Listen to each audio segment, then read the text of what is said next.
In a remote African jungle, a small monkey is captured. Bound for a pet store in America, the animal carries a deadly virus.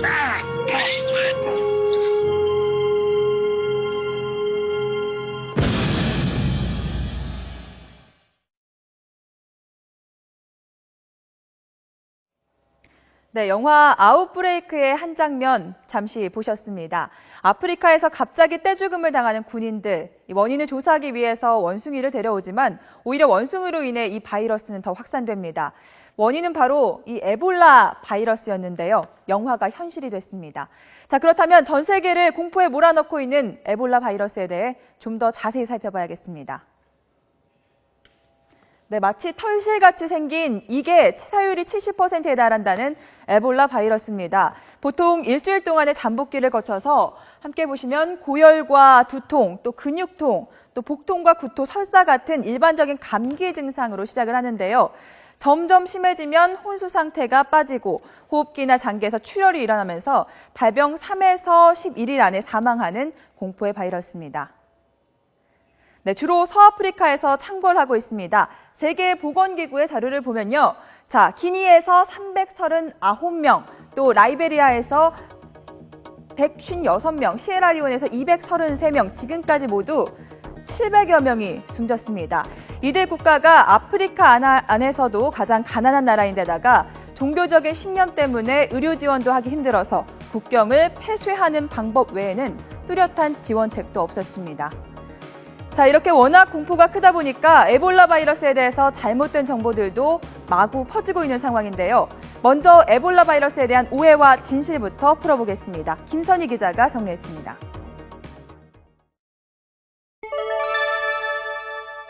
현재 뚜렷한 치료법이 없는 에볼라 바이러스는 치사율이 최고 90%로 알려져 있습니다.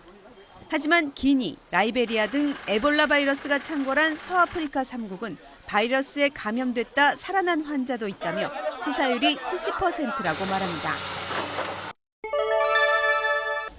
전파 속도가 엄청나게 빠르다는 에볼라 바이러스.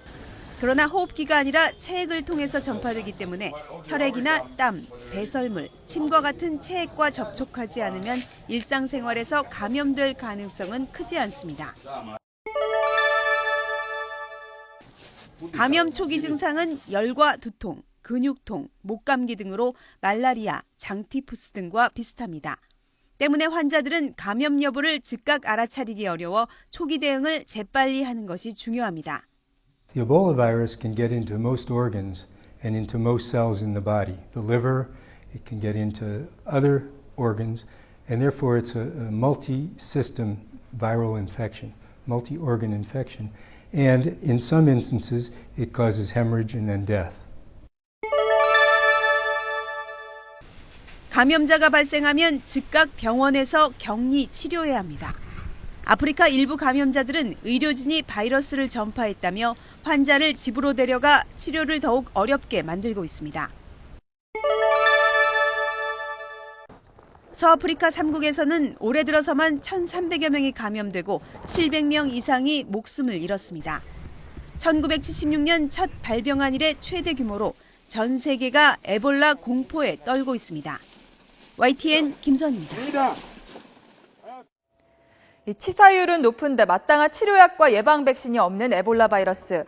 어떻게 예방할 수 있는 걸까요? 정부도 오늘 오전 세종청사에서 긴급 대책회의를 열고 잠시 뒤 11시에 대책과 조치들을 발표할 예정이라고 하는데요. 현재까지 가장 좋은 방법은 발병 지역에 가지 않는 겁니다. 그래서 정부도 서아프리카 지역에 특별 여행 경보를 내렸습니다. 또 바깥 활동을 한 뒤에는 꼭 비누로 손을 씻는 등 개인 위생 관리를 철저히 해야 하고요. 감염 위험 지역에서 온 사람과 접촉을 피하는 것도 좋은 예방법 가운데 하나입니다. 음식물을 꼭 익혀 먹는 것도 중요하겠죠. 자, 그런데 서아프리카에서 발병한 에볼라 바이러스 때문에 미국이 시끄럽다고 합니다. 라이베리아에서 에볼라 바이러스 치료를 하다가 에볼라 2기 진단을 받은 브랜틀리 박사를 미국으로 송환해 치료를 하는 것을 두고 찬반 논란이 뜨겁기 때문인데요. 어쨌든 미국은 송환 치료를 결정했고 치료를 받고 있는 브랜틀리 박사의 상태는 호전되고 있다고 합니다. 왕선택 특파원이 전해온 소식 함께 보겠습니다. 켄트 브렌틀리 박사 치료를 전담하는 미국 질병통제예방센터 토마스 프리든 소장이 텔레비전 방송에서 브렌틀리 박사의 상태에 대해 설명했습니다. 브렌틀리 박사 상태가 점점 나아지고 있다면서 계속 호전되기를 희망한다고 말했습니다. Well, it's encouraging. He seems to be improved from the reports we got earlier.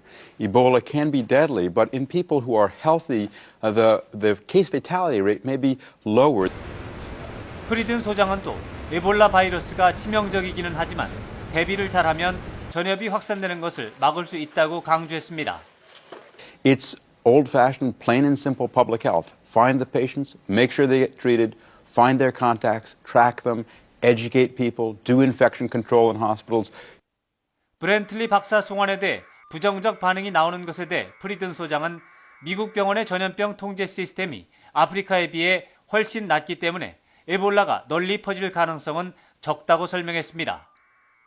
미국 의료계에서는 미국인이 아프리카에서 에볼라 확산을 막기 위해 노력하다가 병에 걸린 만큼 최선의 의료 서비스를 받는 것이 당연하다는 반응을 보이고 있습니다. 소셜미디어 등을 통해 에볼라에 대한 공포감을 표명하는 사례도 여전히 제기되고 있지만 조직화된 목소리로 표출되지는 않고 있습니다. 에볼라 환자를 돌보다 감염된 또 다른 미국인 60살 낸시 라이트볼 씨는 라이베리아에서 곧 미국으로 후송될 예정입니다. 워싱턴에서 YTN 왕선택입니다. 그런데 이런 논란은 미국만의 이야기가 아닙니다. 우리나라에도 이 공포가 벌써 상륙했는데요. 대한민국에서 치러지는 국제 행사에 아프리카 학생들이 참여한다는 소식에 지금 한반도도 시끌시끌한 상황입니다. 이어서 황혜경 기자가 보도하겠습니다. 유엔과 공동으로 여성 관련 세계대회를 개최하는 국내 대학의 블로그입니다. 전 세계 32개 나라에서 대학생 500명이 참여하는데 이 가운데 아프리카 학생들도 포함되어 있다는 소식이 전해지자 행사를 취소하라는 누리꾼들의 요구가 줄을 잇고 있습니다.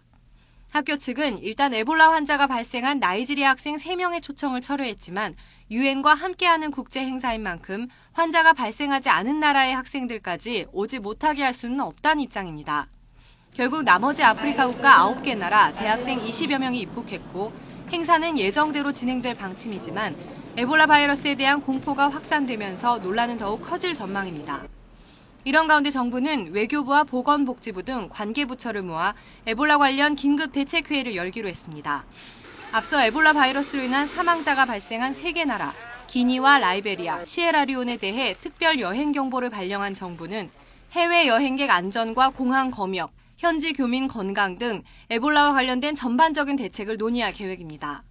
보건당국은 아프리카를 방문한 여행객이나 근로자 중 발열이나 오한, 구토 증상이 있는 사람들에게는 입국 연기를 권고하고 현지 방역 조치를 따를 수 있도록 최대한 지원한다는 방침입니다.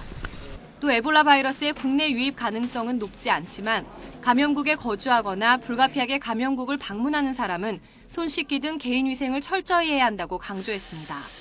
보건당국은 긴급 대책회의가 끝난 뒤 에볼라 바이러스의 국내 유입 차단책과 조치 상황 등을 발표할 예정입니다. YTN 황희경입니다.